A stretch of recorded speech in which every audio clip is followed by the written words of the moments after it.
What's good, YouTube? Slifer Red Duelist, and today we got a deck profile. Bam! What do we got, Jared? Well, you literally just showed it, so you can just show it again. Go down. So it's this counter fairy, just that competitive build that we showed. And of course, we are playing the new staple 2 of Shantotto in here. We just had to get that out of the way, just so you know. So we're just gonna get right into this 40 card main deck, 10 card extra deck, because you know we're good. We're too good. We don't need 15 cards, but we do have a 15 card side deck that we definitely didn't just put together right now. We're out here though. We are them boys. So let's just get right into the deck profile. So I play one copy of the Sacred Arc Air Knight Parshath. So he's a big daddy. He summons himself when you activate a counter trap by banishing 2 fairies and/or counter traps. And when he does damage, he does piercing, and when he does damage, you can search for a counter trap or a Parshath card. So he's just a big meme boy, pretty much. Get your counter traps, lets you actually activate Rebirth the Parshath for like no cost at all. It's really great. We play one copy of Zaradias Herald of Heaven to search out the one copy of Sanctuary in the Sky in the deck.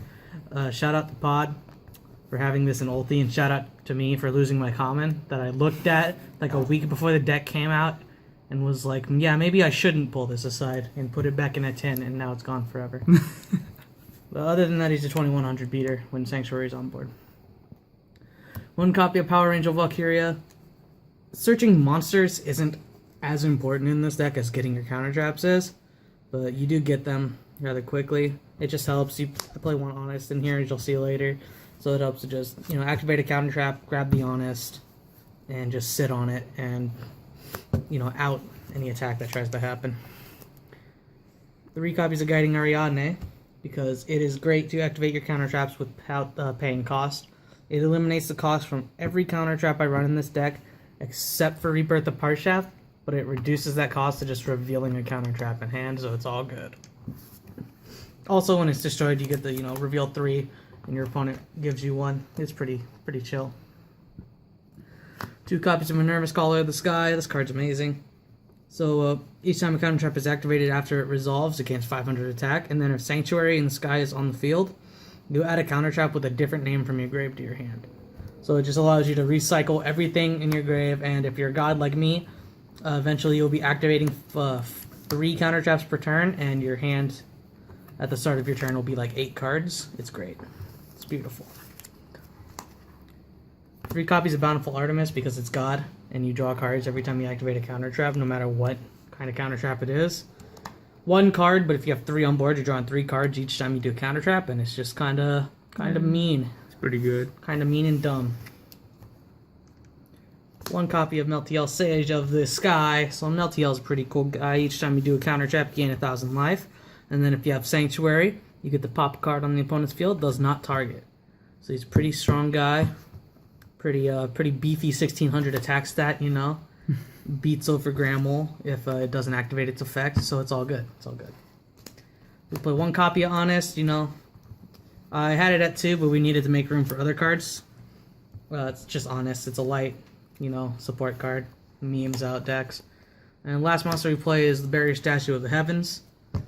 Shout out to, who had this? Ryan? Yeah. Shout out to Ryan, the Barrier Statue of the Heavens. Seen some days. So it locks your opponent out of anything that's not light with special summons. So if I remember correctly, Double Helix is not light, but I haven't played Spirals in like 7 years, so I don't know. Don't take my word for it. Alright, now we get into the spells. And you can tell we're competitive because we have expensive cards. So we have 3 carded Demise to draw 3 cards. And it does something about, like, no, not doing damage or some dumb shit like that. But who cares? It's carded Demise. 2 Potted Desires because I hate this card and it's terrible in this deck, but you kind of need to draw cards to win. Because I love drawing 5 monsters when you play 12 monsters. And and having no counter traps and just a Bountiful Artemis on board sitting there, it's great. You know, it's just the game, dude. 3 Ties of the Brethren to get your big beefy boys out on board, you know, for almost free. You activate it turn 1, you get your Bountiful Artemis out, you get your Barrier Statue out. It's all good. You get what you need. It's a really good card. It's dead after the first turn, though. And then we play 3 Sanctum of Parshat. This is that new card. Came in the structure deck. This card's retarded. So it's Sanctuary in the sky while it's on the field. All of your... on the field or engrave. Sorry. Fairy monsters on the field gain 300 attack and defense. And your set spell and traps cannot be targeted or destroyed by your opponent's card effects. Or just card effects in general, sorry. And then it has a Baby Pot of Avarice effect where you can target 3 counter traps and or fairies in your grave with different names and stack them on top of your deck in any order. It's just a dumb card in general. And the last spell we play is just 1 copy of Sanctuary in the Sky, because Zeradius can grab it. And, you know, you take no battle damage from battles involving fairies, so it's kind of cool. And now we get onto the counter trap lineup here. It's a good stack right there. Yeah. So here's where I deviate from everyone else. I play 2 copies of Curse Seal Forbidden Spell. But why? Oh, because this card's amazing. Excuse me? So let me ask you something real quick. You ever go up against a true Draco player, and they just always seem to have that diagram? Well, you activate this in response to the diagram. If you have Ariadne on board, you don't even have to discard a card. You negate their diagram, and they can't activate another one for the rest of the game. You do it against Pendulum Magicians. They lose access to one of their scales. They could lose access to their most important scale. Doesn't stop their monster effects, but it stops, you know, them from being usable as scales. So they can't pop their double irises in scale, their purple poisons, whatever. Do it against spirals on Spiral Resort. You win. Yeah, that's kind of true. I don't know why this card fell out of favor recently. I remember when this card was super hype. 2014. It was like last year, dude. But there's that. 3 copies of Divine Punishment because you play 4 copies of Sanctuary in the Sky and it negates just about anything for free. So it's like, why not?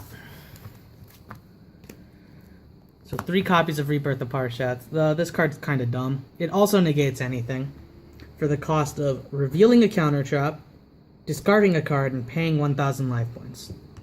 You negate a spell or trap or monster effect. And then you get to summon a Parshath monster from your deck or extra deck, which is kind of dumb if you think about it. So with Guiding Ariadne, the cost comes down to just revealing a counter trap in your hand. So you do not discard, you do not pay 1,000 life points, you do not pass go, you do not collect $200. But you do get to summon a Parshath. Play 2 copies of Solemn Strike because every other card in this deck negates monster effects already, so you don't need that, really. And then 1 copy of Solemn Warning just to round it out. If you play Scolding, you're bad, because you set all the cards in your deck. And then we round it out with 3 copies of Ultimate Providence. But why? Negates everything for free. With Ariadne on board. So there you go. 40 card main deck. Hot, spicy memes. Let's get on to this spicy extra deck. So you play 1 copy of this only because you can summon it with Rebirth of Parshat. Its effect sucks anyway, so you don't. It doesn't even matter. I don't even remember what it does. I remember piercing. It does piercing and puts something in defense, so it can pierce, and that's about it. But 1 copy just because it's kind of essential. Utopia package because everything's level 4. And you never know, occasionally you may need to just bop over someone. Bop over someone twice. It's just standard in rank 4 decks. Baby Tornado Dragon here. It's a pop card. Shout out to Mark Schaefer for doing that to it. I don't know if you can see it that well. You know, MST on legs with 2100 attack. It's kind of strong. Baguska for the meme. Baguska's a pretty strong guy. You put him like this and everything goes night-night and can't use their activated effects. So that's pretty cool. Gaga Samurai to fill up a slot and maybe push for game, but you could probably just push for game with your other monsters anyways. It's just here. Castel to, you know, spin something and just here to look cool. I still like the flaunt that mine is. Duelist Alliance First Dead. Got it at Sneak Peek. I've had it ever since. Bujinte Tsukiyomi to draw cards and put it in defense with that big beefy 2300 defense. And Dark Rebellion to push for game on big boy strong monsters. Yeah, 10 card extra deck because I can't be bothered to find 5 more cards. And I don't think I have 5 more cards that would work in here. Diamond Dyer. No. I don't know where my Diamond Dyers are. So we're going to get on to this nice, hot, spicy side deck. So here's where our channel really glows. We barely know how to make main decks. We don't know how to make side decks. True. So this stuff is... Here's some deck boxes. This is how we made a side deck. So you're going to have to bear with me here. So we got a copy of Maxi. Alright, pretty standard. Pretty good card. Okay. We got not 1, not 2, not 3, but 4 kaijus. They're just kind of there. You never know when you're going to need a kaiju. And that's all the monsters. We play 2 spells. We play an Upstart. Because we're good. And we play an Interrupted Kaiju Slumber. To get those kaijus out. It also pop your entire board. Yeah, I guess you can technically combo this with Ariadne. If you have Ariadne on board, pop it, and then you search for a counter trap. But that's kind of reaching a little bit. I kind of want to save this for last, so I'm going to. So we got 1 copy of Solemn Strike, just to round it out, in case you want to make a play set. 3-dimensional barrier, because it's still last year and the year before, and this card's still $70, right, guys? A Blazing Mirror Force to help you push for damage, just because it's kind of funny. And then 2 Stormings to bounce, everything back. And Storming's just a dumb card. And then the best card in this side deck, 1 copy of Die Dance. Why did you put this in there? Alright, so let me lecture you guys on why Die Dance is the greatest card ever made. So say you went first, you didn't really open up anything, but you got Die Dance. Your opponent's playing Spirals. You blind set 4 and you set that Die Dance. So your opponent's going off, they're starting to do their combos, and you realize that it's very necessary for them to be able to summon that Tri-Gate right now. They can't do more of their combo until that Tri-Gate comes out. So you activate this, and you choose a zone that they cannot summon an extra deck monster to. And they cannot summon again until that zone can be used. So if they have no way of filling that zone, they cannot continue. So let's say, okay, here. So here's like the spiral board, blah, blah, blah. So here's, the Firewall Dragon, the Tri-Gate, and the Meme Boys. So if you choose a zone other than these, so if you choose like this zone here, they can't summon from their extra deck here. So they need to find a way to get something to that zone before they can continue their plays. And it might just make them use up just that one resource that they needed to continue their play. So say they had a sleeper and they summon it there, but now they lose the resources in their grave because they had to get rid of them early. They got rid of their master plan, they can't search their last copy of Rescue. They got rid of their Shantoto and can't clear your board. I'm just saying. I think you're just really hyping this card. I love this card. This card is so good. It should have been a secret. It's not even in a sleeve. I know! That's how powerful it is. You just top deck it like this. And your opponent's like, you cheating? And I'm like, no, but you are. You summoned any of those zones. You feel me, boy? Alright, so a little mini rant over Die Dance is a good card. There you go. You can round it off now. Alrighty, guys.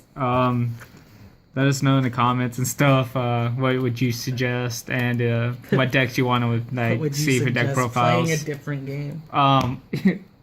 Also, we started streaming now on YuGiOh Pro, so if you want us to try a deck out, we'll do it. Won't care. We'll do it live. True. So let us know in the comments or just message us or whatever. We have a Facebook and a Twitter now too. We have a Facebook and a Twitter, and we don't use either. So. But yep. Any last words for you, boss? This is a good card. It is. It's a good Final Fantasy card. It is a good card. It's a dog. So. Yeah. Alrighty. This will be Red Duelist signing out. Please like and subscribe.